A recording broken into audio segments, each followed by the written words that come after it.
¿Estáis preparados para adentraros en este apasionante mundo del misterio? Comenzamos La Séptima Puerta. Teléfono de WhatsApp 636-923-757.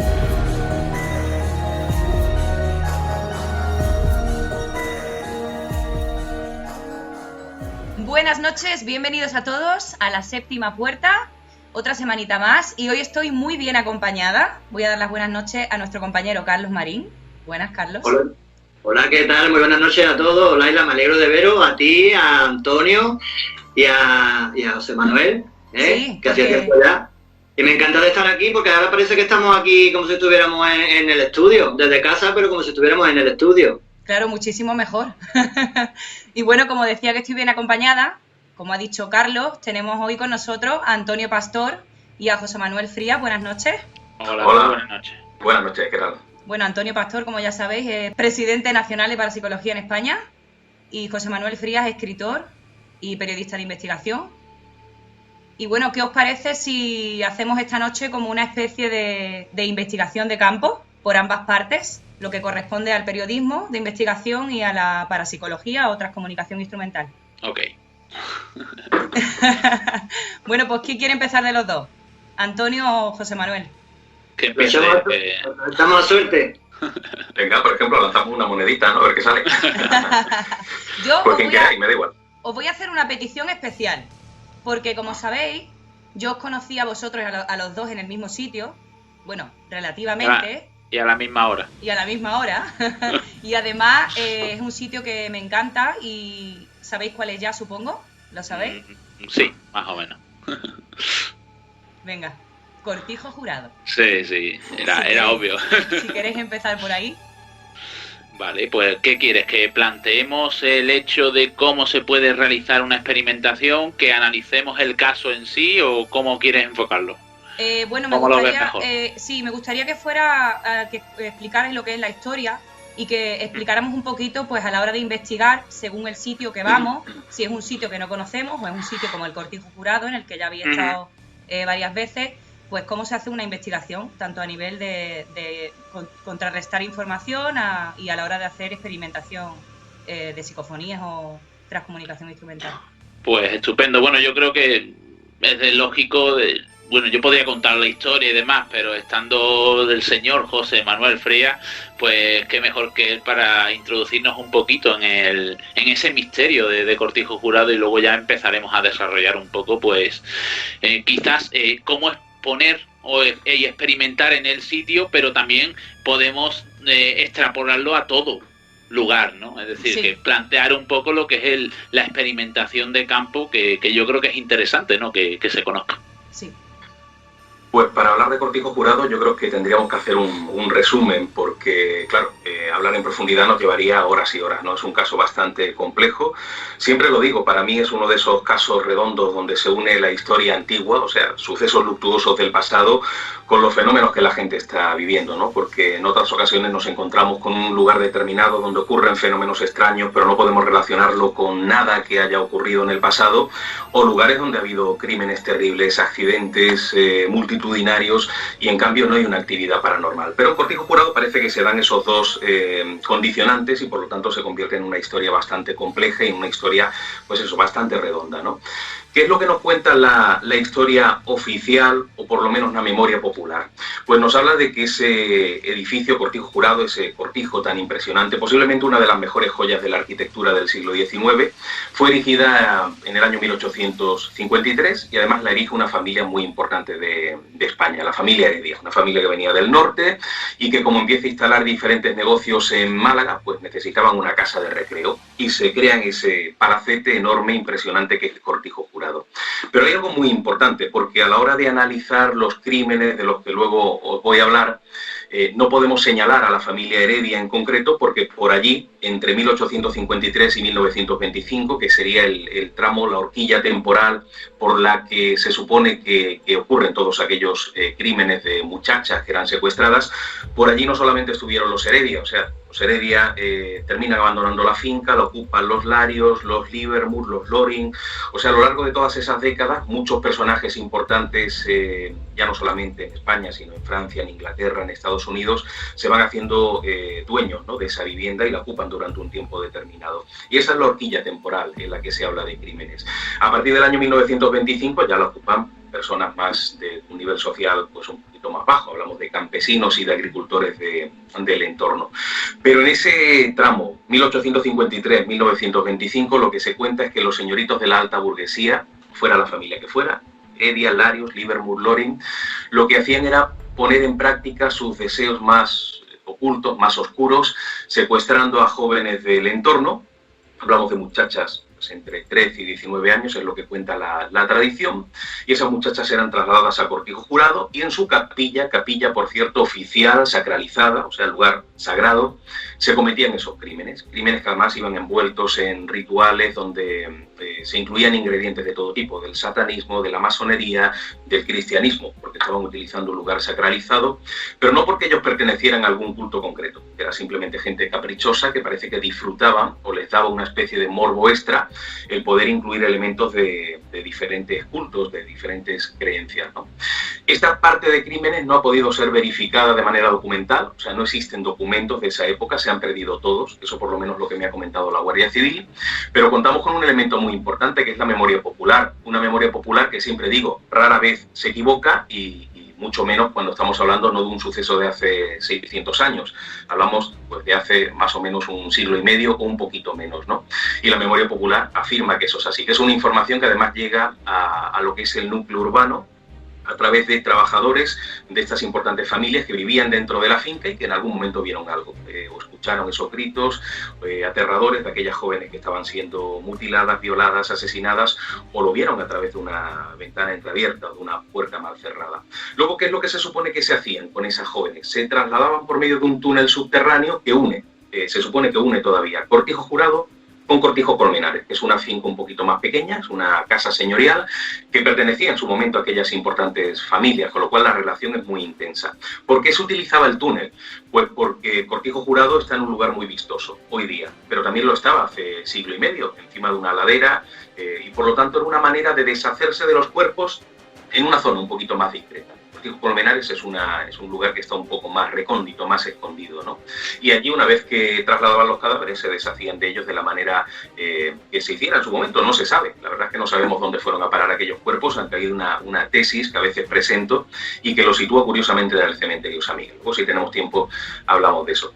Pero eso es lo que viene a contar más o menos la historia y la introhistoria, o lo que cuenta la tradición. Entonces, si nos pasamos en esa historia luctuosa de crímenes, de sufrimiento, de gente que lo ha pasado allí realmente mal, pues eso sería lo que explicaría lo que viene ocurriendo a nivel de fenómenos paranormales. Yo llevo investigando el caso de Cortijo Jurado pues cerca de 25 años y por lo tanto me he tropezado con mucha gente que allí ha vivido lo imposible. Muchos testigos que se han enfrentado a sucesos de todo tipo, sucesos de movimientos de objetos, de apariciones, de descensos bruscos de temperatura. Vamos, todo eso lo ha podido vivir Antonio Pastor y ha conocido a otros compañeros que también lo han vivido y que entra dentro ya de ese ámbito de la investigación, vamos a decir, a nivel paranormal. Ahí es donde termina la labor de alguien que se dedica al periodismo de investigación, que es buscar la historia antigua y tomar testimonios de la gente. Perfecto. Pues ahora en la parte que corresponde a Antonio. Bueno, es complejo exponer en un solo caso, ¿no?, lo que es la experimentación de campo y por consiguiente la investigación, que van unidas de la mano, como solemos decir. Pero quizás la base, el inicio, es lo que acaba de comentar José Manuel, ¿no? Es nutrirnos un poco de esa historia, porque eso es lo que diferencia en un caso lo que es la experimentación y la investigación de campo. Cuando nosotros experimentamos, cuando nosotros vamos a experimentar, simplemente intentamos realizar una recogida de datos en un lugar determinado de la manera más exhausta y con el mayor criterio posible. Es decir, literalmente intentamos llevarnos una especie de laboratorio a ese lugar.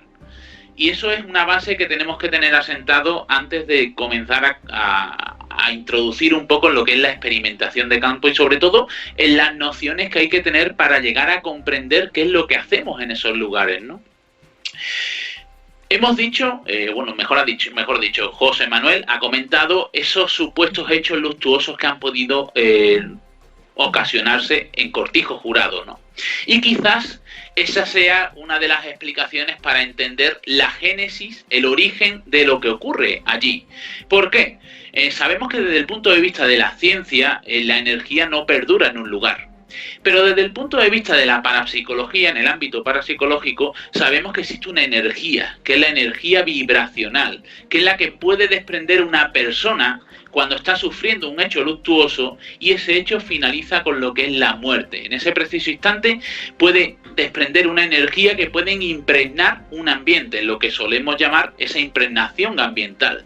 Y que eso sea una especie de remanente energético que queda en un lugar para que posteriormente, debido a cualquier situación o a cualquier detonante, empiecen a generarse fenómenos paranormales.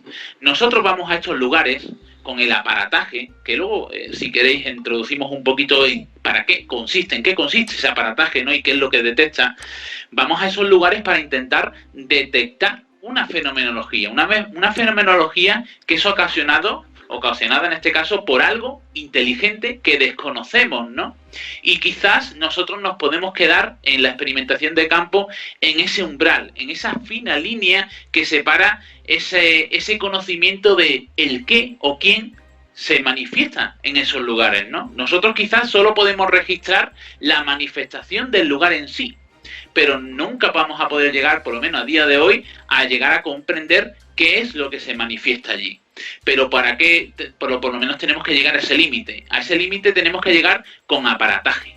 Aparataje especializado para intentar detectar esas alteraciones físicas del lugar que a día de hoy, en base a la ciencia, no tienen explicación. En definitiva, ¿qué es lo que detectamos? Una alteración energética, un cambio energético. José Manuel ha comentado algunos de los sucesos que se suelen dar en Cortijo Jurado, y podemos Cortijo Jurado porque estamos hablando de él, pero podemos extrapolarlo a cualquier lugar donde ocurren fenómenos extraños, como ese descenso de temperatura. Ese descenso de temperatura nosotros físicamente lo notamos. Podemos constatarlo con un aparato, un medidor de temperatura que nos hace ver que en X segundos ha bajado la temperatura unos 8, 10, 12 grados. Y automáticamente en el punto más bajo de temperatura se produce un fenómeno paranormal. ¿Qué es lo que estamos presenciando en ese momento? Ese descenso brusco de temperatura es lo que nosotros podemos sentir cuando se produce una absorción energética en el lugar. Y explico un poco esto para que entendáis la complejidad y por qué se usan los aparatos, ¿no? Cuando se produce una absorción energética en un lugar, esa absorción energética, una de las causas que genera es un descenso brusco de temperatura, frío, simplemente frío. Nosotros detectamos eso, detectamos una alteración en el campo electromagnético, pero mediante el aparataje, en ese momento podemos constatar que se está produciendo un descenso brusco de temperatura que no tiene nada que ver con esa sugestión ni nada por el estilo, sino que físicamente se está generando. Y así ese simple hecho podemos, digamos, extrapolarlo a todos los demás fenómenos. Es decir, nosotros en una experimentación tenemos que constatar con aparataje sensible y especializado lo que no somos capaces de constatar de manera subjetiva, porque la sugestión en ese caso dependería de cada persona, pero ante la ciencia, ante cualquier persona que quiera de alguna manera no mirar esto de manera escéptica, sino casi de manera detractora, podemos hacer constatar de que se producen esos fenómenos paranormales físicamente sin explicación y que se producen en un lugar determinado con diversos controles y sobre todo constatando de que la lógica en sí se desmorona ante esos fenómenos. Perfecto, pues muchas gracias a los dos. Cortijo Jurado, es que la verdad que claro, estamos hablando de un caso que aparte de ser muy conocido, ya lo habéis investigado mucho, habéis hecho muchísimas experimentaciones allí, pero bueno, ya más o menos entrando en el Cortijo Jurado, vamos a hablar un poquito el tema de investigación de campo, como estamos hablando. A la hora de ir a un lugar, vamos a poner el caso de que es un lugar al que es por primera vez que vamos allí. ¿De qué manera procedemos? Me refiero pues al tema de si hay que pedir permisos a la hora de ir, cómo contrarrestamos la información, todo lo que conlleva empezar una investigación en un lugar que ocurre algo, que os llaman para que se haga una investigación de campo. Bueno, yo creo que en primer lugar, cuando te llaman de primeras, y bueno, de primeras, de segundas y de las veces que sean, ¿no? Para investigar un lugar, tienes que abrir dos ramas, ¿no? Yo creo que aquí están representadas por esa labor de investigación, de periodismo, por así decirlo, de recogida de testimonios y demás, que ahora nos hará alusión a él, José Manuel, y otra parte es cómo afrontas, desde un punto de vista experimental, el hecho de recoger registros allí, ¿no? Lógicamente, cuando comenzamos, y yo creo que José Manuel puede dar mayor testimonio de ello, tienes que hacer una especie de entrevista. Tienes que entrevistar a los que supuestamente han vivido fenómenos extraños ahí, no solo para conocer la fenomenología que ha vivido de primera mano, sino también para de alguna manera tú hacer una especie de análisis psicológico de esas personas, ¿no? Lógicamente, estamos hablando de si vamos a un lugar siempre con permiso, lógicamente, ¿no? Es decir, si es un lugar privado, es privado por algo, ¿no? Y tenemos que tener nuestros permisos correspondientes para poder entrar en ese lugar. Pero lo primero es una especie de ronda de entrevistas a todos los que han vivido ese fenómeno para nosotros poder, de alguna manera, ubicarnos, ¿no? Luego, lo que me concierne a mí, en la parte experimental, lógicamente cuando vamos a un lugar, sea el que sea, las primeras veces sobre todo, tenemos que acostumbrarnos a ese lugar. Cada lugar es diferente. Sobre todo si son lugares que a día de hoy están abandonados, ¿no? En los cuales nos encontramos cuando hablamos sobre todo de transcomunicación instrumental, de aspecto psicofónico, el sonido de cada lugar es diferente, la situación, la ubicación en la que se encuentra, porque puede haber un transformador cercano que pueden generar alteraciones en el campo electromagnético. Tenemos que controlar todo lo que es la periferia, absolutamente todo desde un punto de vista físico y técnico para saber realmente en qué puede influir el ambiente, el lugar, en los resultados que obtengamos, ¿no? Y sobre todo, empezar de una manera, sobre todo siempre escéptica, ¿no? Pero de una manera progresiva. Es decir, normalmente, yo por lo menos lo hago así, en todas las experimentaciones, bueno, las investigaciones que realizo, no podemos ir con diversas figuras desde un principio. Un ejemplo, yo la figura del medium siempre la utilizo al final. Es decir, nosotros, y al final vengo a decir a los años, porque una experimentación puede durar un día, pero una investigación dura años para intentar de alguna manera poder concretar qué es lo que pasa en un lugar. Y tengo que decirlo, en muchas ocasiones, después de años de investigación, nos encontramos con que no podemos decir qué es lo que pasa, ¿no? Porque se nos escapa de las manos. Porque hay que también decir una cosa, ¿no? Vamos a ser honestos. La gente piensa que el investigador en fenómenos paranormales está en las casas encantadas como si fuera su lugar donde se mueve más, ¿no? Y realmente las casas encantadas es las que se nos escapa de las manos. Las casas encantadas en las que a día de hoy no tienen explicación ni ante la ciencia ni ante la parapsicología. Hay muchísimos otros fenómenos que sí la tienen, pero una casa encantada no la tiene en sí, ¿no?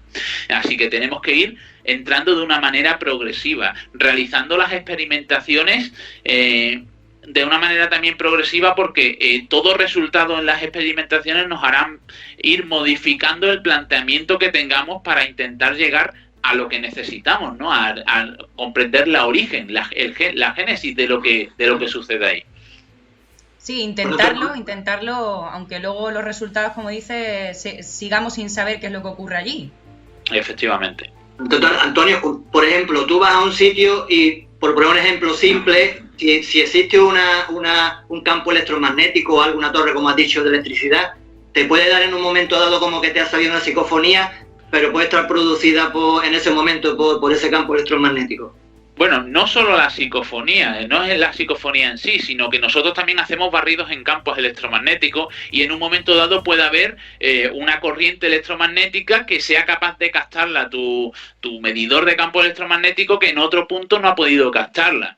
Incluso las alteraciones, las radiaciones electromagnéticas se incluyen en las grabaciones sonoras con un ruido muy característico, ¿no? También influyen en ellas. Por eso, si tenemos un lugar donde se producen esas alteraciones electromagnéticas de una forma natural, por lo lógico, un ejemplo, para realizar transcomunicación instrumental es llevar una jaula de Faraday. ¿Qué es lo que hace la jaula de Faraday? Que neutraliza todo lo que hay dentro de toda intromisión de onda electromagnética. Pues tenemos que adaptar, digamos, toda experimentación a cada lugar. Por eso cada experimentación es diferente.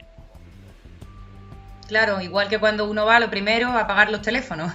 O sea, que un simple móvil ya puede alterar el campo electromagnético. Pero Antonio, una duda, Antonio. Ese campo electromagnético que puede provocar, por ejemplo, una antena, un aparato determinado, sí es cierto que puede incluir sonidos, como tú dices, en las grabaciones que pueden llevar a error. No te va a parecer una voz, pero sí un sonido extraño. Pero a la vez, ese campo electromagnético puede propiciar fenómenos paranormales reales. Puede propiciar fenómenos paranormales que nosotros podemos vivir, pero al tener esa contaminación electromagnética generada por una causa física, tenemos que descartar la fenomenología paranormal. Es decir, tenemos que descartar que en un momento dado nuestra psique o algo que desconocemos haya influido sobre eso. Y puede que en ocasiones, porque en ocasiones nos encontramos con la casuística siguiente, y es que hay un lugar donde se produce esa contaminación física del lugar debido a esas alteraciones electromagnéticas por algún generador cercano o cualquier otra circunstancia, y además tenemos algo inteligente que manipula eso. Eso es lo más complejo que nos podemos encontrar, ¿no? Pero no es difícil tampoco encontrárselo. Y ante ahí pues tienes que dedicarle muchísimo tiempo porque tienes que ir neutralizando esa parte física para dejar solo, digamos, la parte que tú tienes que investigar, que es esa parte que influye sobre lo físico. Sí, o sea que puede influir también a la hora de estas energías que se manifiestan de alguna manera, se pueden alimentar, digamos, de ese campo electromagnético, ¿no? O de nosotros mismos. Es decir, el fenómeno poltergeist. El fenómeno poltergeist es el fenómeno que entra dentro del campo de la parapsicología en un fenómeno psi-capa, la influencia de la mente sobre la materia. El fenómeno poltergeist, como vosotros sabéis ya quién lo genera, ¿no? Pero la mayoría de la gente piensa que el fenómeno poltergeist lo generan los fantasmas. Y el fenómeno poltergeist no lo genera un fantasma, el fenómeno poltergeist lo genera una persona en un estado alterado de la mente, que de manera inconsciente genera esa afluencia energética que en parapsicología se llama psicorragia o telergia, y es esa persona la que de manera inconsciente, vuelvo a repetir, genera ese tipo de movimientos, ese tipo de fenómenos, y no es que se los está imaginando, los está viviendo, pero los está generando ella de manera inconsciente, mediante ese estado alterado de conciencia. Un estado alterado de conciencia puede ser un estado de depresión, de miedo, incluso en la edad de la pubertad, esos cambios hormonales pueden generar ese estado. Ahora bien, puede haber una persona que esté generando ese fenómeno poltergeist y esté dentro de una casa encantada. Es más, esa casa encantada está generando ese miedo que a su vez está haciendo que esa persona entre en ese estado alterado de conciencia y genera esa potencia energética, esa psicorragia que esa supuesta entidad utiliza para empezar a manifestar sus fenómenos. Y nos encontramos con, como solemos decir, ese pez que se muerde la cola, ¿no? Sí, es verdad que son dos temas que yo creo que son de las dos primeras cosas que aprendí, el tema del poltergeist y el tema de la Ouija, que ocurre algo parecido, que si quieres lo puede explicar Antonio o José Manuel, el tema de que todo el mundo se piensa que la Ouija la mueve alguien y que el poltergeist, como has comentado, lo crea otra energía, y como tú has dicho, no es así. La Ouija, lo que se produce en un fenómeno Ouija es que cuando estamos en una sesión hay una persona que es la que, digamos, aporta la influencia energética y mueve el máster, que sabéis que es el vasito con el que se señalan las letras, lo mueve por impulsos neuromusculares de manera inconsciente. El verdadero misterio del fenómeno Ouija no es que se mueva el vasito, sino la información que se vierte en ese vasito, que como bien sabéis, y ahora si no, José seguro que puede contar alguna experiencia al respecto, en muchas ocasiones se nos vierte una información que ninguno de los componentes de la sesión conocemos y posteriormente empezamos a realizar esa labor que también hace José Manuel, que es esa investigación de periodismo, por así decirlo, de recoger esos datos y nos damos cuenta que lo que pasó en ese día, en esa Ouija, hace ya muchísimo tiempo, esa información con datos concretos de nombres, apellidos, fechas, es totalmente cierta, ¿no, José? Sí, eso me ocurrió precisamente en Cortijo Jurado. Estábamos hablando hace un momentito de él y sale otra vez a colación, ¿no? Es curioso como en un momento determinado un grupo de investigadores, de amigos míos, ¿no? Me dijeron que querían hacer la Ouija en el Cortijo y yo acudí a pesar de que yo no practico la Ouija. Es un elemento que no lo considero útil para mis investigaciones. Yo me muevo en otro terreno, pero como estaba haciendo un reportaje para la revista Más Allá, era un reportaje sobre el Cortijo para un especial de Casas Encantadas, pues decido acudir para ver un poquito qué cosas podrían suceder, ¿no?, durante esa sesión. Y bueno, vamos a una de las habitaciones, los compañeros ponen allí la Ouija, empiezan a invocar, ¿no?, a cualquier tipo de energía que pudiera estar allí, y aparece supuestamente el espíritu de una niña, que decía llamarse Elena, decía que tenía 13 años, nos dio muchos detalles, ¿no? Pero uno de los detalles es que ella decía que estaba enterrada en una zona concreta del patio. Y es una cosa que a mí me extrañó. Yo siempre había escuchado las historias que os he contado antes de un túnel subterráneo por donde se trasladaban los cadáveres.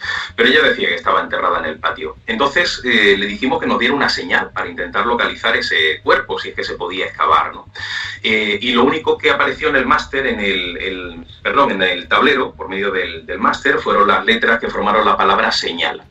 Entonces el máster se quedó completamente estático y por lo tanto recogimos las cosas, dispuestos ya a marcharnos, dándole vueltas a la cabeza qué podía ser aquello de señal. Le habíamos preguntado que dónde estaba enterrada y resulta que recorremos ese pasillo principal en dirección a la escalera para ya descender y una de las personas que iba en esa especie de fila india que habíamos formado mira de pronto a la derecha, era la primera persona del grupo, mira hacia la derecha que da al gran ventanal por el cual se ve todo el patio, todo esto de noche, y de pronto ve algo y pega un grito y todos miramos para allá. Y lo que vemos todos, 8 o 9 personas, es una especie de figura, a mí me parecía femenina, y que estaba en una zona determinada del patio. Y duró décimas de segundo, fue aparecer y desaparecer, una especie de figura allí extraña, blanquecina, como de humo, que de pronto desaparece. Bueno, pasamos tanto miedo que nos fuimos de allí sin verificar dónde estaba aquella figura, ¿no? Porque supongo que hubiera sido interesante acercarse al lugar, ver si había quedado algún tipo de rastro, yo qué sé, ¿no? Pero el miedo nos llevó a marcharnos de allí, luego regresamos al día siguiente, vimos que aquello era una zona donde se había aparecido, era una zona con cemento, con lo cual no se podía excavar, y nos olvidamos del tema, y van pasando los años. Curiosamente, 8 o 9 años después, hay un chaval que se mete en el Cortijo y que descubre que esa zona de cemento parece que está como muy elevada, le da por picar y descubre el famoso pozo. Pozo por el cual, cuando uno desciende, va viendo como distintas zonas taponadas a diferentes niveles, como si fueran bodegas ocultas, con lo cual cabe la posibilidad de que en una de esas bodegas ocultas hubiera un cuerpo enterrado. Pero claro, eso nosotros no lo sabíamos 8 o 9 años atrás, no sabíamos de la existencia del pozo, pensábamos que era una capa de cemento por otro motivo, con lo cual puede ser que esa entidad realmente no fuera Elena, pero claro, si no era Elena, si no era una entidad del otro lado, si era una información que estaba aquí dentro en nuestra mente, ¿cómo podía estar vaticinando algo que estaba por venir? O sea, ¿cómo podíamos nosotros saber que ahí debajo había un pozo cuando no teníamos esa información, carecíamos de esa información? Entonces, en casos como este sí da la impresión de que hay algo al otro lado que nos ofrece ese dato concreto, esa información concreta y que va más allá de nuestro propio subconsciente. Y fijaros qué interesante. Estamos ante una situación como esa sesión Ouija, ¿no?, en el cual esas componentes entran en un estado alterado de la mente. Ese estado de concentración es un estado alterado de la mente que puede generar varias situaciones.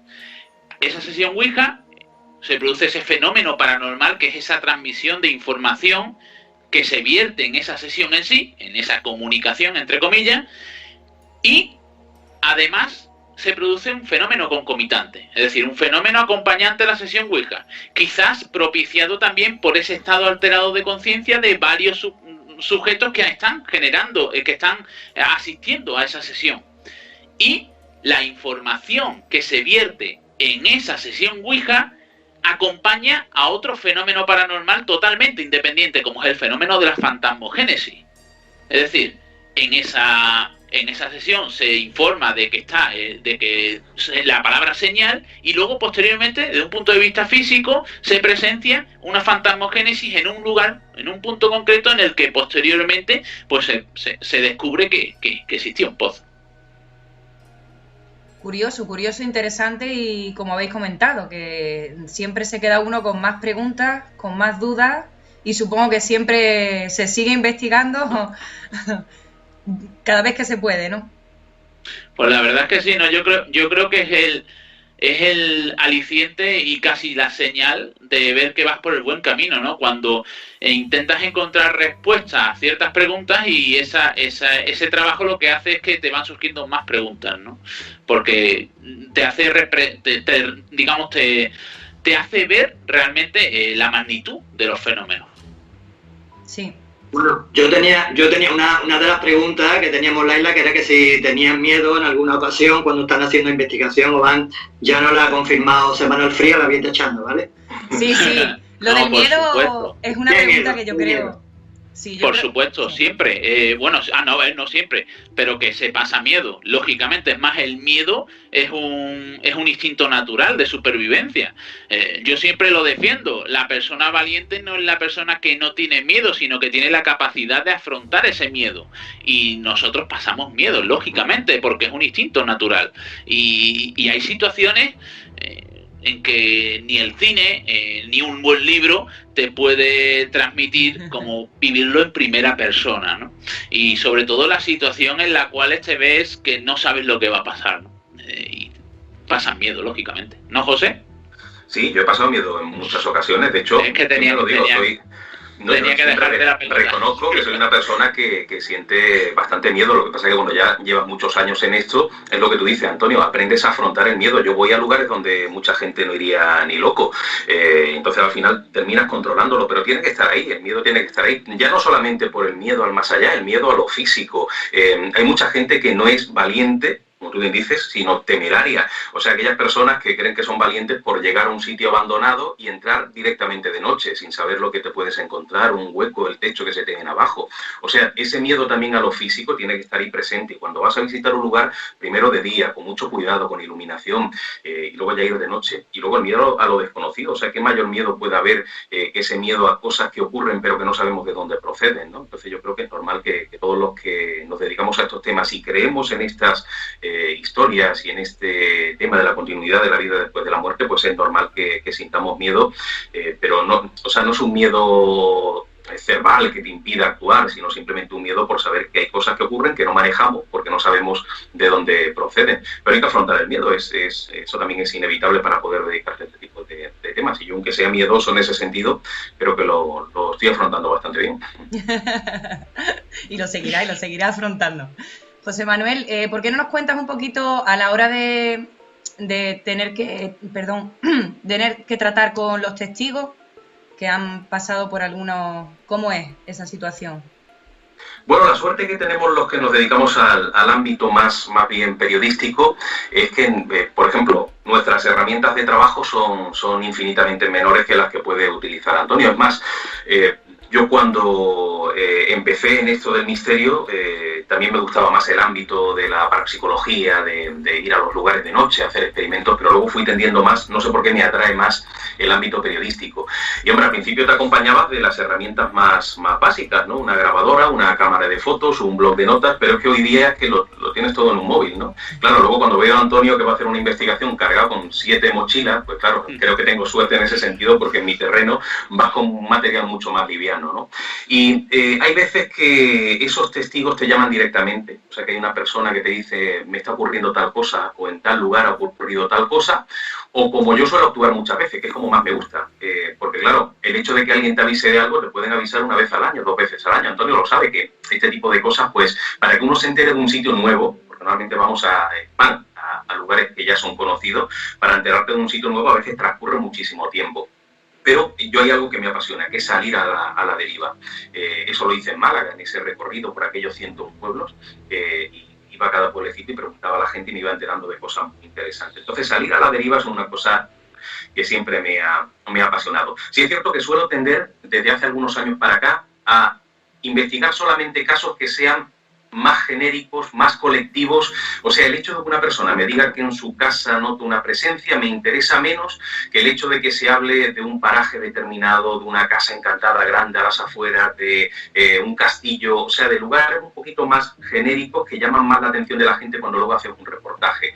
Porque si tú cuentas la historia del señor que en su casa nota una presencia, el que luego lee el reportaje o lee el capítulo del libro no va a poder ir a la casa de este señor, porque es un lugar privado. En cambio, si es un palacete, si es un palacio de congresos, si es un edificio antiguo reutilizado, son enclaves donde la gente puede visitarlo, ¿no? Entonces tiendo mucho a buscar más ese tipo de casos un poquito más colectivos. Y luego, una vez que ya tengo el caso concreto, que para algunos evidentemente hay que pedir permiso para poder hacer una investigación en profundidad, ya no solamente parapsicológica, sino que a veces para tú poder entrevistar a los trabajadores de un lugar oficial tienes que pedir permiso, porque esos trabajadores no te van a contar algo si sus superiores no se lo permiten.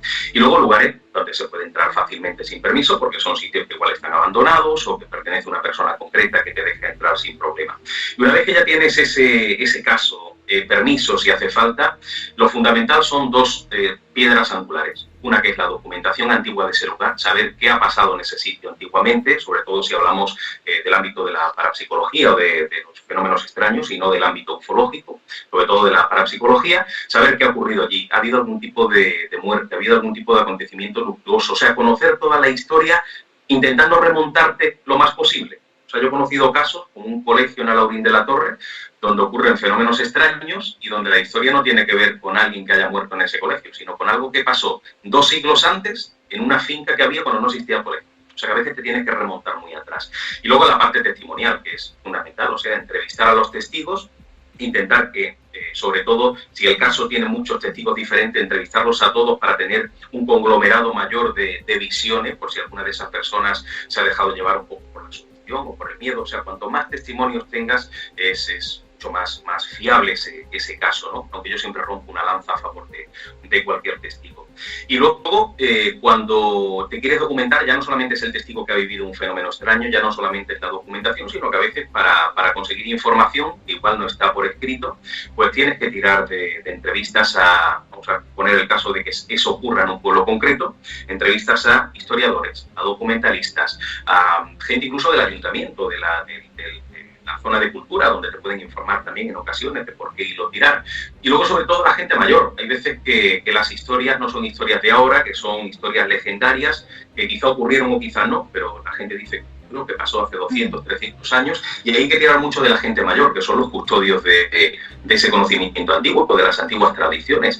Y para aprender a llegar a la gente, primero tienes que saber que tienes que entrar de una manera determinada para no asustarlos, porque igual hablas con un ancianito de 90 años o de 80 y tantos años, y si le hablas de fenómenos extraños, igual se quedan un poquito bloqueados, ¿no? Igual si le preguntas por tradiciones, por leyendas, o incluso con términos muy específicos como luminarias, como espantos, ¿no? Que era lo que se utilizaba antiguamente en ese tipo de municipios, llegas un poquito mejor a ellos, ¿no? Pero yo creo que la gente mayor es fundamental. Por lo tanto, cuando yo llego a un municipio así un poquito a la deriva para conocer historias, más allá de esos historiadores, documentalistas o todo lo que haya escrito, siempre me voy a la plaza, donde te vas a encontrar con la señora haciendo crochet y que se conoce un montón de historias chulas, o te vas al bar y te vas a encontrar el ancianete con su boina tomándose el vinito, pero que es un señor que resulta que lleva allí toda la vida y que conoce cosas que le han contado sus padres, sus abuelos, sus bisabuelos, y que son los últimos custodios, porque esa información ya no suele pasar a sus hijos y a sus nietos, porque vivimos en un mundo donde se está perdiendo ese contacto, ¿no? Entonces, eso es fundamental para mí. Y eso es un poco el trabajo que he venido realizando en los últimos años y que recomiendo que hagan otros investigadores a nivel periodístico, ¿no? Sí, es cierto que no suelen hacerlo. En otras provincias conozco compañeros que sí han recorrido muchos municipios, pero yo creo que en pocos habrá hecho lo que he realizado yo en Málaga, ir a todos los uno por uno a preguntar a la gente, pero es una forma de conseguir historias que se están perdiendo, ¿no? Y aquí en Málaga, solamente en Málaga, que es la provincia, conseguí más de 1.800 referencias de casos, no porque Málaga tenga más historias que otros lugares. Se ha movido mucho ahí.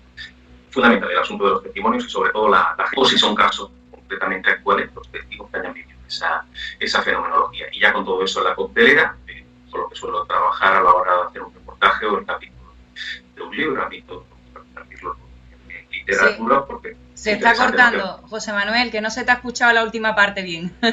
Fue cortando ahí un poco, sí. Sí. Pues decía que una vez con todo ese material ya metido en la coctelera, lo que preparo luego son reportajes o son capítulos para libros, porque todo me gusta transformarlo en literatura para que llegue a la gente, ¿no? Para que el lector desde el otro lado pueda conocer aquellas investigaciones que he podido realizar, o puede incluso utilizar ese libro, ese reportaje como una especie de mapa de carreteras para ir siguiendo los pasos del investigador, que también es muy importante, ¿no? Dar la oportunidad de que la gente pueda conocer de primera mano esas historias y pueda acercarse a esos lugares. Pues yo tengo un par de preguntas. Una es, básicamente, si a la hora de ir aconsejáis, o vosotros lo hacéis, ir solos o ir acompañados.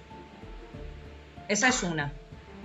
Antonio, tu caso me imagino que bueno, es mío. Claro. Para el tema de realizar una experimentación de campo, lógicamente siempre acompañado. Siempre acompañado, siempre sabiendo tus personas más allegadas dónde vas a ir, estar siempre de alguna manera no comunicado constantemente, porque sabemos que hay que neutralizar lo que es el teléfono móvil y demás, pero tener siempre alguna vía de escape. ¿Por qué? Porque nos enfrentamos ante no el peligro psicológico o lo que vaya a pasar allí, sino lo que ha comentado antes José Manuel, el peligro físico. Vamos incluso a veces a lugares prácticamente de ruido, en los cuales pues puede generarse cualquier tipo de circunstancia que haga que se te caiga algo encima, que te des un golpe o que te pase cualquier cosa, y hay que estar siempre localizado y siempre acompañado. Y además me gusta también siempre comentarlo, el hecho de en la experimentación en sí existe una cosa que es la sugestión. Lógicamente, como bien ha dicho antes José Manuel, las personas que más o menos estamos ya curtidas en estar en esos lugares, esa sugestión disminuye, pero no desaparece. Y hay otras personas que no están tan acostumbradas, ¿no? Y es muy usual, es muy común el hecho de tú despistarte, ir a alguna zona de donde se está experimentando y de repente sentir algo, escuchar algo, incluso ver algo. Pues también es importante en ese momento ir acompañados para ver si las dos personas en sí o las tres personas han podido ver, escuchar, presenciar de alguna manera eso que tú has presenciado, ¿no? Para digamos, neutralizar un poco lo que es el aspecto de la sugestión, aunque no sea un dato muy a tener en cuenta, pero sí son datos que nos pueden hacer recapitular cierta información y dirigir un poco la experimentación de alguna manera hacia otros puntos que sean, por así decirlo, como solemos decir, valga la redundancia, puntos más calientes. Ahí quería llegar yo, y como José Manuel decía, que sí, que a la hora de ir a ver a los testigos va solo, no hay problema, pero a la hora de ir a un lugar, como estáis comentando, el tema sobre todo físico, de que haya un agujero en el suelo o se caiga lo del techo, o sea que en los dos casos acompañados, ¿no? Sí. Hombre, en el caso mío sí es cierto eso, que cuando son entrevistas o llegas a un pueblo para sacar un caso concreto yendo a la deriva, puedes ir solo perfectamente. Yo no voy de noche, voy de día, y lo único que hago es una labor casi de cronista, ¿no? Entonces ahí puedes ir solo perfectamente. Otra cosa diferente es cuando mi labor como cronista de lo insólito me han dicho que ha ocurrido un fenómeno extraño o una leyenda antigua en no sé qué paraje en el monte y tienes que hacer una ruta de senderismo. Pues evidentemente ahí ocurre lo mismo que en el caso de Antonio. Tienes que ir con alguien aunque vayas a plena luz del día, porque te puede pasar algo, tropezar, doblar tu tobillo o caerte por un terraplén, ¿no? Cosas donde haya un riesgo de trasfondo, siempre hay que ir acompañado, y siempre que haya personas, si vas solo, en el caso de que vayas solo, que sepan por dónde te vas a mover, ¿no? Porque el riesgo siempre está ahí y no merece la pena el poder pasar un mal rato. O sea que en mi caso casi siempre voy solo, pero en ocasiones que sean un poquito peligrosas sí es cierto que conviene ir acompañados también para evitar cualquier tipo de riesgo. Y bueno, Carlos. Bueno, sí, siguiendo con el tema de investigación, ¿cuál es el momento cuando estáis investigando más complicado para cada uno de vosotros? Bueno, el momento más complicado es cuando esa sugestión sobrepasa a algunas personas. Porque nosotros, cuando vamos a un lugar donde supuestamente ocurren fenómenos extraños, intentamos de alguna manera neutralizar cualquier contaminación para detectar ese fenómeno extraño. Si en un momento dado ocurre cualquier cosa, ya sea en base a esa sugestión o cualquier efecto físico generado por ese fenómeno en sí, y las personas, los investigadores, se alteran, se genera ese estado alterado de conciencia, ese miedo, pues lo que hacemos es, de manera inconsciente, contaminar esa investigación, porque estamos generando ese fenómeno poltergeist que en cualquier momento se puede generar. Entonces, los momentos más difíciles dentro de la experimentación de campo es cuando se suele decir alguien o algunas personas pierden los papeles, ¿no? En el sentido de ponerse nerviosos, alterarse por algo, esa contaminación, esa sugestión, esa histeria colectiva que digamos desvirtúa todo lo que está pasando, ¿no? Porque, vuelvo a repetirlo, una experimentación de campo, si se define por alguna palabra, tiene que ser control. Y ahí, cuando se descontrola la cosa, es cuando ya estás perdiendo todo lo que estás haciendo. Hombre, en mi caso quizá la problemática no sea tan grande. Sí es cierto que me enfrento a situaciones difíciles a las que también se puede enfrentar Antonio, que es cuando tienes que investigar un caso concreto y tienes que acceder a un lugar determinado y te niegan los permisos y te cierran todas las puertas, y entonces eso te ralentiza mucho, ¿no? El poder llegar luego a esa información por vías paralelas es complicado. O incluso, y esto no sé si también ocurre o no en el ámbito parapsicológico, un testigo que te cuenta algo y que luego por miedo a la repercusión se echa atrás. O sea, yo he vivido situaciones que podían haberme dejado en mal lugar de no ser porque tenía todo grabado. Yo me acuerdo de una experiencia que tuve que era precisamente un pueblo de la Axarquía, vamos a dejarlo ahí, tal cual, un pueblecito de los 31 de la Axarquía, donde investigué el caso de un edificio donde ocurrían fenómenos extraños. Y uno de ellos era un lugar, era un local, vamos a decir comercial, por decir algo, donde los testigos, los dueños, era un matrimonio, me contaron un montón de historias curiosísimas, apariciones extrañas, o sea, fenómenos de todo tipo, muebles que se movían completamente solos, y que eso además coincidía con el testimonio de otros trabajadores que habían estado trabajando allí, con lo cual el caso era completamente cierto, tenía un montón de testigos. ¿Qué es lo que ocurre? Todo eso por suerte lo grabé en su momento. Hay veces que soy muy despistado y tomo 4 notas, pero en ese momento sí grabé absolutamente todo, tengo las grabaciones, con lo cual luego ese material lo utilicé para uno de mis libros, creo que era Málaga Misteriosa. Bueno, el libro se publica con esa historia y un día me llama un compañero, un amigo, que había leído el libro y decide visitar ese lugar para conocer un poquito la historia, y resulta que al poco tiempo me llama y me dice: oye, José Manuel, tengo que decirte una cosa que me cuesta un poco, ¿no? Una cosa muy, muy delicada. He estado en este lugar y resulta que este matrimonio me dice que todo es mentira, que tú te lo has inventado, que lo que aparece en tu libro es falso. Pero tú no te preocupes, José Manuel, que no se lo voy a contar a nadie. Digo, no, tranquilo, vamos a quedar tú y yo y te voy a enseñar una cosa muy curiosa para que aprendas cómo se mueve el mundo del misterio. Total, quedo con este chaval y le enseño todas las grabaciones, ¿no? Donde ese matrimonio me contaba todas las experiencias. O sea, lo que yo había volcado en Málaga Misteriosa era completamente cierto, no me había inventado nada. ¿Qué era lo que había pasado aquí? Que eso se publica en un libro, el lugar empieza a llenarse de curiosos, como ha pasado en tantos lugares, donde a veces la afluencia es muy grande, y claro, cuando en este local comercial este matrimonio se encuentra con que todos los días había cola fuera de investigadores para entrar, de grupos de investigación, de gente señalándolos, se habían echado atrás, habían dado un pasito atrás. Pero claro, una cosa es que des un paso atrás y cierres el lugar para que nadie entre, y otra cosa es que digas que el investigador que lo ha publicado se lo está inventando. O sea, si yo no llego a tener aquellas grabaciones, hubiera quedado como alguien que había falseado un caso, ¿no? Entonces, bueno, este chaval al final terminó aprendiendo que el mundo del misterio es muy delicado, que a veces hay testigos que se echan atrás y que te dejan por mentiroso, ¿no?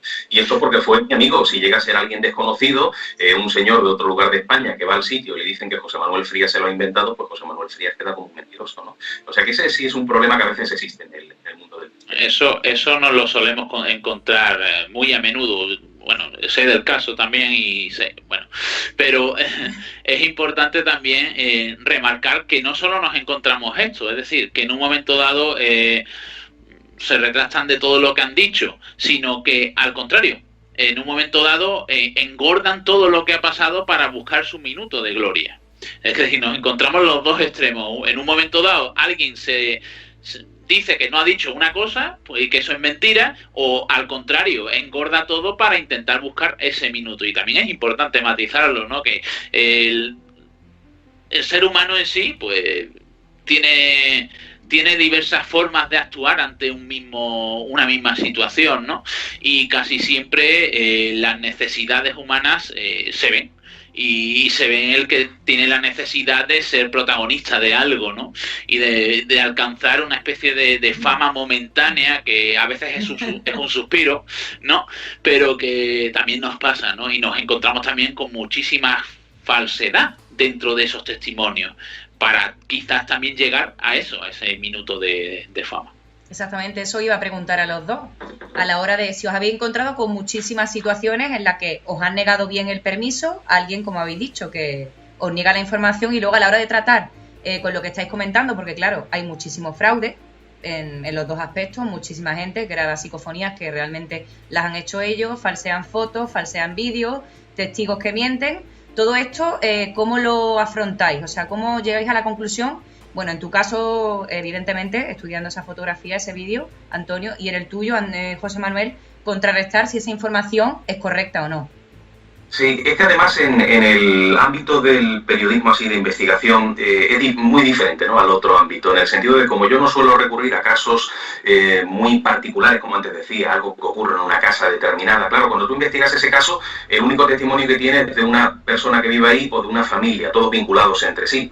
Entonces, claro, se puede forjar una mentira, ¿no? Que luego, para descubrir si es mentira o no, tienen que entrar en juego pues la investigación de gente como Antonio, que analizan una fotografía, que analizan una psicofonía, que saben si eso ha sido falsificado. Pero en el caso mío, como suelo investigar historias más colectivas, cuento con un plantel de testigos, entonces es más difícil que se pueda cometer un fraude. Se puede florear un poquito la cosa, pero o exagerar, pero yo creo que incluso cuando se exagera en este tipo de casos es más por el apasionamiento que por el hecho de que te estén mintiendo, que eso me puede pasar hasta a mí.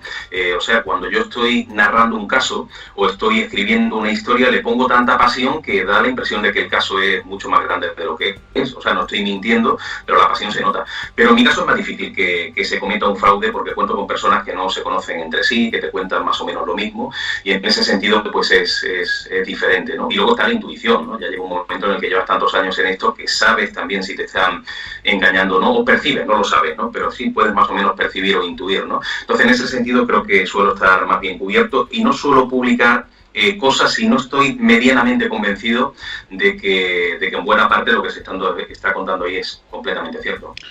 Y en mi caso, pues en el análisis, simplemente, como bien habéis dicho, pues se puede detectar cualquier tipo de intento de fraude. Pero por eso es importante no ser una persona el investigador en sí, sino respaldarse por un equipo multidisciplinar, ¿no? Porque la parapsicología lo que tiene es esto, que abarcamos tantísimas cosas que una persona en sí no puede tener toda esa información y esa capacidad, y nosotros nos nutrimos de personas especializadas. Un ejemplo, en imagen, cuando recibimos una imagen, lo primero que solicitamos siempre encarecidamente, y si no hacemos ningún tipo de análisis, es la imagen original, porque la imagen original lleva un archivo, que es un archivo de metadatos, en el cual te desglosa absolutamente todo de cómo se ha generado esa imagen, si ha sido editada, todo, absolutamente todo. Y normalmente cuando existe algún tipo de intento de fraude, ya la imagen original no nos llega, ¿no? Luego el tema de mira cómo se ríe. No, es que justo precisamente el otro día le envié una fotografía a Antonio, que tú la has visto también, José Manuel, y además Carlos la conoce, de María José de Fuengirola. Y estamos viendo, a ver, le he pedido la original, no es que no vaya a llegar, es que no lo ha leído, ya me la enviará, pero me ha hecho gracia cuando lo has dicho. Pero ese es el proceso normal. Nosotros necesitamos analizar la imagen original, ¿no? Y no quiere decir original que no sea la misma imagen. Pasa simplemente con que se pase de un dispositivo a otro, ya pierdes esa información, que es fundamental, es sustancial, ¿no? O incluso con las psicofonías. Por eso es importante, cuando analizamos, cuando nos especializamos en algo, realmente conocer con qué estamos trabajando. Para trabajar con psicofonías tenemos que conocer lo que es el sonido.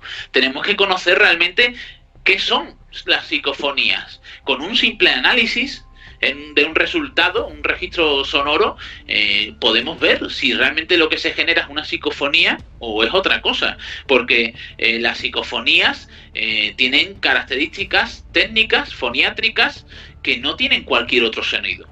Es decir, desde un punto de vista de la física, de la ciencia, la psicofonía es un sonido que no debería de existir, pero que está ahí. porque tiene unas pautas diferentes. En el análisis en sí nos podemos percatar de ello. Una persona que realmente no haya profundizado en este fenómeno no podrá percatarse. Por eso es importante el hecho de respaldarse por un equipo multidisciplinar, para que unas personas se dediquen a un aspecto y otros a otra, pero en conjunto dar un servicio de ayuda a todo el que lo necesite. Yo creo que en este caso, desde aquí, yo siempre lo digo en el programa, es que el consejo, que vosotros daréis el mismo, es que en el caso de que alguien quiera o tenga alguna grabación, alguna fotografía, que siempre pida ayuda, tenga una historia, que pida ayuda a profesionales como vosotros, que por ejemplo en este caso Antonio reconoce ya el roce de ropa a 3.000 kilómetros. Sobre todo además que se la envíen a Antonio, porque pasa algo muy curioso. Hemos estado haciendo muchísimos eventos en Cortijo Jurado y en otros lugares, y luego hay cientos de personas que me mandan las fotos a mí, que no sé analizarlas ni nada, y psicofonía, y digo, ¿qué hago yo con esto? Que se la voy remitiendo aquí a este hombre que es el que sabe, ¿no? Bueno, lo importante es eso, ¿no? Buscarte a alguien que acceda a poder ayudar, ¿no? De alguna manera. Y una ayuda también es esclarecer si tú en un momento dado has podido obtener algo anómalo o no, ¿no? Porque hay muchas personas que se sugestiona en base a haber obtenido un resultado, una imagen extraña en su propia casa, y empiezan a pensar, y muy probablemente pues esa imagen pues tenga explicación, ¿no? Nosotros normalmente cuando me llega a mí la imagen en sí no suelo analizarla yo, sino la desvío a nuestro departamento de imagen de TCI España, que tenemos varios responsables. El responsable principal vive en Toledo y es él el que, cuando nos encontramos con algo que sea un tanto insólito, pues suele analizarla personalmente. Por eso es importante tener gente especializada para que ese análisis en sí tenga una base, ¿no? Tenga un fundamento y podamos dar un criterio concreto y sobre todo correcto, ¿no? Sí, lo más correcto posible, claro. Efectivamente. Hay que buscar explicación, ¿no? Hasta que ya no quede ninguna. Efectivamente, siempre es así, ¿no? Bueno, nos queda poquito tiempo y hay un par de cositas. Nos gustaría a Carlos y a mí que nos contarais, cada uno de vosotros, una anécdota que sea la que más os ha marcado durante todos estos años. Empieza tú, Antonio, que me dé tiempo a pensar yo en una. Es que yo también necesitaría tiempo. Bueno, mira, no pasa nada, no pasa nada. No. Hay muchas, por eso digo una. Sí, pero pensadla bien, una que os haya marcado bien. Porque ahora quiero, antes de que nos vayamos, que habléis de vuestros libros, tanto tú como... Y también que hables si alguien, por ejemplo, quiere formar parte de TCI España. Y José Manuel también, de los últimos libros o dónde pueden encontrar vuestro trabajo, ¿vale? Ok. Bueno, empiezo con la anécdota. Venga, empieza. Bueno, yo creo que no sé la que voy a contar me marcó no solo no por lo que puede tener de fenomenología, ¿no? Sino por la situación en sí. Y es que hace ya no sé cuánto, porque si me pongo a pensar los años yo ya empezaría a pensar que soy viejo, ¿no? Pero hace por lo menos unos 12, 13 años ya nos fuimos un día a Sevilla, a un lugar, Monasterio del Diablo, a Carmona concretamente, y bueno, fuimos a experimentar y demás, y nos llamaron una familia en la cual pues ya habíamos estado antes, una casa particular, y diciéndonos literalmente de que ya no podían aguantar lo que estaba pasando allí, ¿no? Desde Sevilla tuvimos que desplazar nuevamente a un pueblecito de la Zarquía y llegamos allí. En principio se habían estado abriendo y cerrando puertas, situaciones un tanto insólitas, ¿no? Porque lógicamente no solemos ir a sitios donde ocurra eso, ¿no? Pero el caso es que estando experimentando ya, porque en ese caso fuimos cuando ya había pasado todo, como casi siempre, experimentando nos fuimos a la parte de arriba de la casa y de repente estábamos era una especie como de ático pequeñito con 2 habitaciones y un arco en mitad entre las 2 habitaciones, no separadas por puertas ni nada de eso. Y estábamos justo en la parte del arco y de repente empezamos a realizar una sesión psicofónica. Cuando empezamos a realizar esa sesión, no me preguntéis por qué, pero me da por mirar fijamente a una silla antigua. Había varias sillas, pero yo me concentro en esa silla. Una silla de estas de madera, que las que tienen el asiento muy acolchado, muy pronunciado, y de repente realizamos una pregunta y cuando estamos en el silencio, intentando dejar silencio absoluto para captar quizás una inclusión psicofónica, de repente yo concentrado en esa silla y empiezo a escuchar a viva voz cómo empieza a crujir la madera. Y a continuación veo, y mi compañero también lo ve, como el acolchado empieza a aplastarse, como si algo físico e invisible estuviera sentándose en esa silla. En ese momento, claro, me chocó un poco, lógicamente. Pero es que después nos vamos al salón a seguir experimentando. El matrimonio tiene 2 niños pequeños. Bueno, por aquel entonces eran pequeños, ya serán casi hombres. Y tendrían unos 8 o 9 años y otros 12 o 13. Y el más mayorcito, el de 12 o 13, pues estaba como un poco inquieto por ver qué pasaba y demás. Ya era muy de noche, no que se quería quedar dormido en su cuarto, y se quedó dormido en el mismo comedor, en el sofá, y nosotros al ladito, en una mesita, empezamos a realizar una sesión psicofónica. En un momento dado, cuando empezamos a realizar esas preguntas, de repente, en el silencio de dejar la posible respuesta, el niño se levanta, dormido, y con voz ronca empieza a contestar nuestras preguntas. Claro, seguramente eso haya sido en base a una inducción, es decir, en un estado del sueño, esa persona ha estado consciente para responder de una manera inteligente a esas preguntas. No tendrán nada de paranormal. Lo que sí te impacta es ver a ese matrimonio llorando, abrazándose, sin saber qué hacer, porque claro, estaban viendo a su hijo en el momento en el que ellos supuestamente creían que estaba como poseído por algo del más allá, ¿no? Cuando realmente tiene su explicación, ¿no? Pero son situaciones en las cuales te das cuenta que estás trabajando en muchas ocasiones con familias, con el miedo al que pasa en una casa, con la tranquilidad de una familia dentro de su lugar de descanso. Y entonces son cosas que sí te impactan, ¿no? Quizás no desde un punto de vista paranormal, pero sí desde un punto de vista personal. Bueno, a mí lo único que se me viene así a la cabeza ahora es una anécdota que no es de miedo, como la de Antonio. El trasfondo es el misterio, pero es más bien humorística, ¿no? Porque hay cosas que a uno le pasa y que son muy llamativas, ¿no? Y tienen de trasfondo, el motivo de trasfondo es el misterio, ¿no? Humorística ahora, lo pasé muy mal en aquel entonces. Voy a intentar resumirlo. Hay un caso que incluí en mi primer libro, Misterios del Sur, se llama Los rostros de Churriana. Son unas teleplastias que aparecían en una vivienda determinada. Es un caso que quedó un poquito ahí en el aire, pero bueno, lo importante es que por aquel entonces, estoy hablando de hace 20 y tantos años, estaba investigando el caso. Entonces yo, en esa época, cuando tenía 18, 19 años, resulta que yo me tomaba muy en serio, bueno, todavía me lo tomo muy en serio los casos, pero antes es que cuando conocía una historia iba todos los días para investigar lo mismo y preguntar lo mismo y para como intentar informarme de todo, ¿no? Entonces una de las veces que fui a Churriana para entrevistar a la dueña de la vivienda, resulta que llego a la casa, me abre la puerta la hija y me dice, oye, que mi madre va a tardar un poquito. O sea, habíamos quedado una hora determinada, pero la madre estaba fuera, se iba a retrasar más o menos 20 minutos, media hora. Y la chiquilla me dijo, oye, si quieres puedes pasar. Pero como me daba un poco de apuro, digo, no, voy a dar un paseo mientras por el pueblo. Y empecé a dar vueltas. Los que me conocéis sabéis que a mí me gusta estar siempre andando, no puedo estar quieto, ¿no? Y resulta que desde la casa de esta señora me voy para la placita que hay al lado, donde hay una casa de la cultura, y me sorprendo, porque era por la tarde, me sorprendo de que la casa de la cultura estuviera abierta. Y digo, bueno, me voy a meter a ver qué puedo encontrar ahí para entretenerme.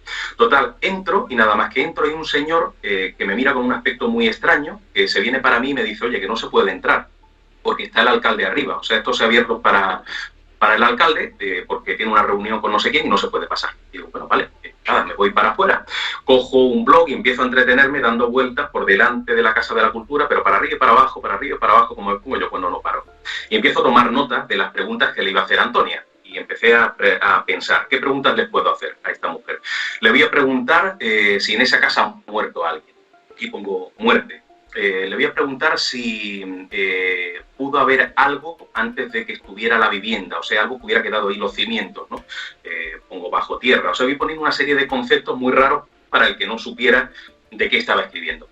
Total, sigo dando vueltas, y en un momento determinado en el que me alejo, veo que hay un señor que viene por detrás mío. Entonces yo miro para atrás, veo que se está acercando demasiado, empiezo ya a asustarme porque además tenía un aspecto raro, y de pronto veo que hay otro señor que está en la acera de enfrente viniendo para acá, pero que de pronto cruza y se dirige directamente hacia mí y hace así como para meter la mano en el bolsillo. O sea, en ese momento digo, ya está, me van a pegar una puñalada y me van a intentar robar, ¿no? Y cuando levanta la mano el hombre, se levanta la chaqueta, veo que es una placa de la policía. Entonces en ese momento me detienen porque pensaban que yo era un terrorista que iba a hacer un atentado contra el alcalde. Me quitan el blog, empiezan a leer aquellas cosas raras de muertos y de bajo tierra y yo no sé qué, y claro, empezaron a preguntarme, ¿tú qué haces aquí? Y yo empecé a explicarle que yo trabajo en una emisora que es Radio Voz, y el hombre no conocía lo que era Radio Voz. Empieza, Radio Voz, ¿eso qué es lo que es tal? Y gracias a Dios que pasó un ancianito por detrás que escuchó la conversación y de pronto dice, pues ¿qué va a ser? Pues Radio Churriana, cojones. Entonces el hombre, que además escuchaba mi programa, ya habló con la policía para explicarles que efectivamente yo era un locutor, que estaba investigando el caso de los rostros de Churriana, pero que casi me llevan a comisaría por atentado contra el alcalde de Málaga. O sea, fijaos la de cosas que pasan a veces curiosas cuando uno está moviéndose en el mundo del misterio y que está alejada del mundo del misterio, sí, pero con ese trasfondo, ¿no? Qué fuerte, o sea, una anécdota bastante entretenida, sí. Jolín. Esa es buena, esa no la sabía yo, esa es buena. No lo he contado nunca, creo que no lo he contado nunca. Bueno, ya, está bien. Ya tengo yo base para ciertas cositas. Te he dado combustible. Ya tiene más leña para echarle al fuego, Antonio. Sí. Bueno, ¿por qué no nos contáis? Yo tengo por aquí... Chan, chan, chan, chan, chan, chan. No sé si se verá. Ah, sí, más o menos, sí. Sí te ve. ¿Este es el Antonio? Bueno, sí. A ver, este es el Antonio. Antonio, háblanos tú directamente. Ahora hablamos de José Manuel. Bueno, sí, porque José Manuel tiene tarea. Ya, bueno, pues un librito. Siempre es interesante, yo creo que, bueno, que todo el mundo comparte lo mismo, el hecho de aportar algo, ¿no? Aportar un granito de arena. Y ese libro es eso, ¿no? El aportar un granito de arena dentro del mundo de las psicofonías.